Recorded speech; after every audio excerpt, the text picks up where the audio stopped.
Regarde bien cette expérience. Ces personnes n'ont reçu aucune consigne de direction. Il n'y a pas de personnes qui mènent le groupe. Mais leur trajectoire révèle quelque chose que les chercheurs n'arrivent pas à expliquer. En moyenne, le groupe a tendance à marcher dans le même sens, le sens inverse des aiguilles d'une montre. Dans cette étude, les scientifiques ont voulu comprendre d'où vient ce biais. Est-ce que ça vient d'une préférence personnelle de se retourner par la gauche ou par la droite quand on fait face à un obstacle? Ici, on est en Espagne, dans une arène circulaire délimitée.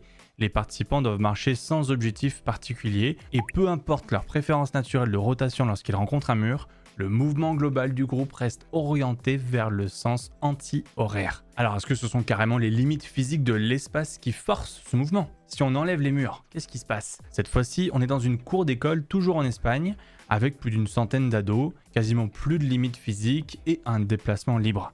Et pourtant, le mouvement anti-horaire persiste. Ou alors peut-être que ça vient de notre façon qu'on a d'éviter les gens, une sorte de différence culturelle genre. Pour tester ça, direction le Japon. Parce que les habitudes de circulation des piétons ne sont pas exactement les mêmes qu'en Europe. Mais là encore, même constat.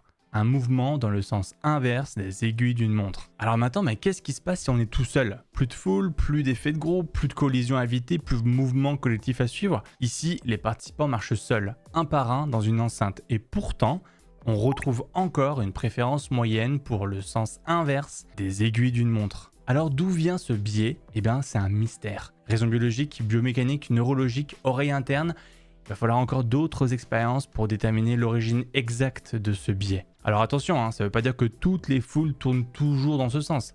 Dans la vraie vie, les murs, les panneaux, les obstacles ou les situations d'urgence peuvent évidemment changer les trajectoires. Mais est-ce que ce biais persiste dans ce genre d'événement? Ça reste à confirmer. Abonne-toi pour plus d'actu scientifique.